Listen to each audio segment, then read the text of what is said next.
뇌과학이 밝힌 감정 조절의 비밀. 안녕하세요. 김태욱입니다. 우리는 살아가면서 수많은 감정을 경험합니다. 기분 좋은 일이 생기면 즐겁고, 뜻대로 되지 않으면 화가 나고, 상대방의 말 한마디에 서운해지기도 합니다. 그런데 문제는 감정이 한번 일어나면 내 마음대로 조절하기가 쉽지 않다는 것입니다. 화를 내지 말아야지. 마음을 편안하게 가져야지. 이 정도 일은 그냥 넘기자. 이렇게 수없이 다짐하지만 막상 감정이 올라오면 그 다짐은 순식간에 사라집니다. 왜 그럴까요? 오늘은 감정이 무엇인지, 감정이 왜 그렇게 빠르게 일어나는지, 그리고 감정을 어떻게 다루어야 하는지를 뇌과학의 관점에서 말씀드리겠습니다. 먼저 꼭 기억해야 할 것이 있습니다. 감정은 생각이 아니라 몸에서 일어나는 상태입니다. 우리는 흔히 감정을 마음의 문제라고 생각합니다. 하지만 실제로 감정이 일어날 때는 우리 몸이 먼저 반응합니다. 화가 나면 심장이 빨리 뛰고 호흡이 가빠지며 목소리가 커지고 얼굴이 붉어집니다. 불안할 때는 가슴이 답답해지고 손에 땀이 나며 배가 아프기도 합니다. 긴장하면 갑자기 화장실에 가고 싶어지는 사람도 있습니다. 이처럼 감정은 머릿속에서만 일어나는 것이 아니라 심장, 호흡, 위장, 근육 등 우리 몸 전체에서 일어나는 생리적인 반응입니다. 그래서 감정을 생각만으로 바꾸려고 하면 잘 되지 않는 것입니다. 감정의 뿌리를 이해하려면 인간의 진화 과정까지 거슬러 올라가야 합니다. 모든 생명체는 생존하기 위해 두 가지 기본적인 반응을 합니다. 나에게 도움이 되는 것은 가까이 하고 나에게 위험한 것은 피하는 것입니다. 이것을 접근 반응과 회피 반응이라고 합니다. 먹을 것이 보이면 다가가고 위험한 동물이 나타나면 도망갑니다. 사람의 감정도 크게 보면 이 두 가지 반응에서 출발합니다. 좋아하는 사람에게는 가까이 가고 싶고 싫어하는 사람은 피하고 싶습니다. 칭찬을 들으면 기분이 좋고 비난을 들으면 방어하려고 합니다. 이득이 될 것 같으면 행동하고 손해가 될 것 같으면 주저합니다. 우리는 매 순간 의식하지 못하는 사이에 이것이 나에게 이로운가, 해로운가를 판단하고 있습니다. 그 판단이 감정과 행동을 만들어냅니다. 그런데 접근보다 회피 반응이 훨씬 강합니다. 왜냐하면 인간은 오랜 세월 동안 위험을 피해야 살아남을 수 있었기 때문입니다. 원시시대에는 작은 소리나 움직임에도 재빨리 몸을 숨겨야 했습니다. 위험한지 아닌지 천천히 생각하다가는 생명을 잃을 수도 있었습니다.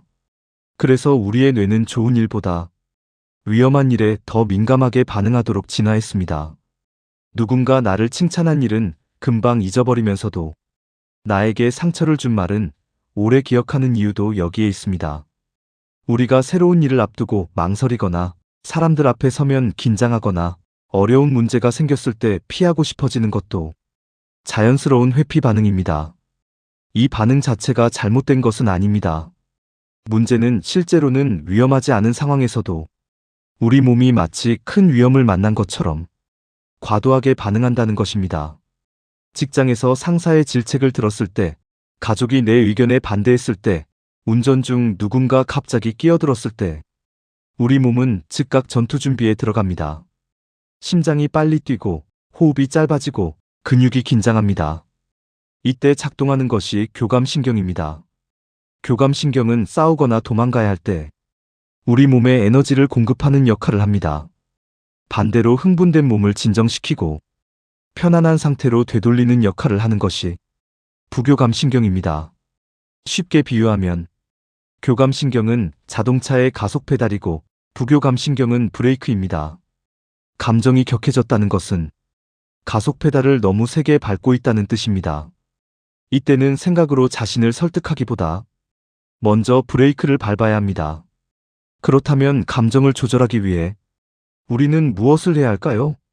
첫 번째는 감정이 일어나는 순간을 알아차리는 것입니다. 지금 내가 화가 나고 있구나.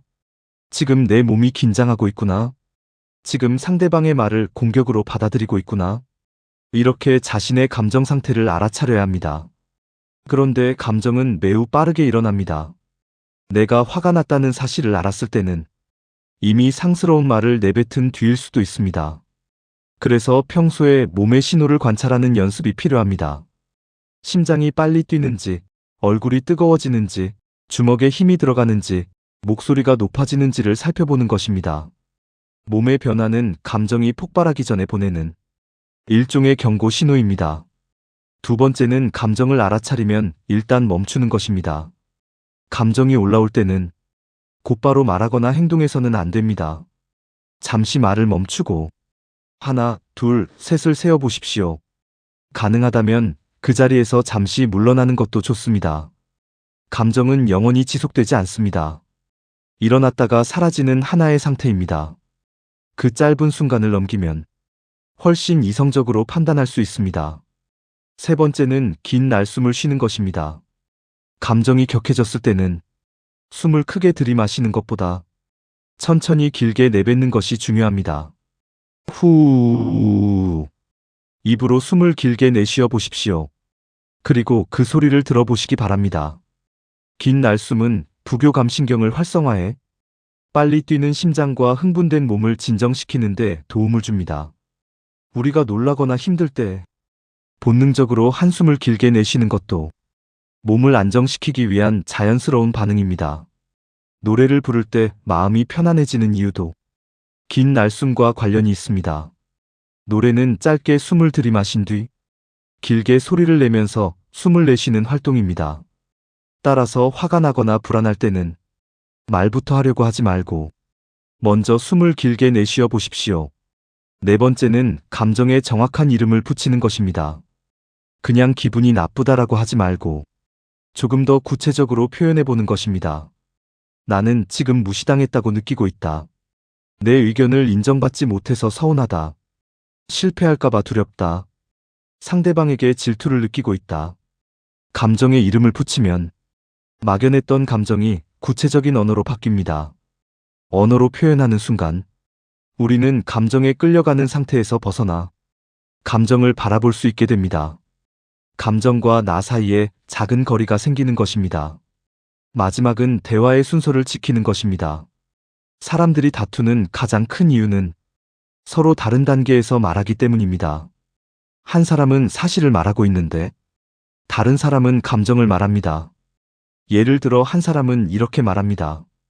당신은 어제 약속했던 시간보다 30분 늦게 왔어. 이것은 사실에 관한 말입니다. 그런데 상대방이 이렇게 대답합니다. 내가 얼마나 바빴는지 알아? 당신은 항상 나를 이해하지 못해. 이것은 감정에 관한 말입니다. 사실과 감정이 충돌하면 대화는 쉽게 싸움으로 바뀝니다. 중요한 대화를 할 때는 먼저 사실을 확인해야 합니다. 약속 시간이 3시였고 당신은 3시 30분에 도착했어. 맞지? 사실이 확인되면 그 다음에 감정을 말합니다.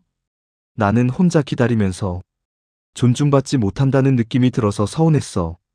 그리고 마지막으로 그 일의 의미와 앞으로의 해결 방법을 이야기합니다. 다음부터 늦을 것 같으면 미리 연락을 해주었으면 좋겠어. 정리하면 대화는 사실, 감정, 의미와 해결 방법의 순서로 진행하는 것이 좋습니다. 다시 한번 사실, 감정, 의미와 해결 방법의 순서입니다. 감정은 나쁜 것이 아닙니다. 감정이 있기 때문에 우리는 위험을 피하고 좋은 것을 선택하며 사람들과 관계를 맺을 수 있습니다. 문제는 감정이 아니라 감정에 끌려가 무의식적으로 반응하는 것입니다. 감정을 없애려고 하지 마십시오. 대신 첫째, 감정이 일어나는 순간을 알아차리고 둘째, 잠시 멈추고 셋째, 숨을 길게 내쉬세요. 넷째, 그 감정에 정확한 이름을 붙여보십시오. 끝으로 상대방과 대화할 때는 사실과 감정을 구분해서 말해보십시오. 감정 조절은 마음 먹는다고 되는 일이 아닙니다.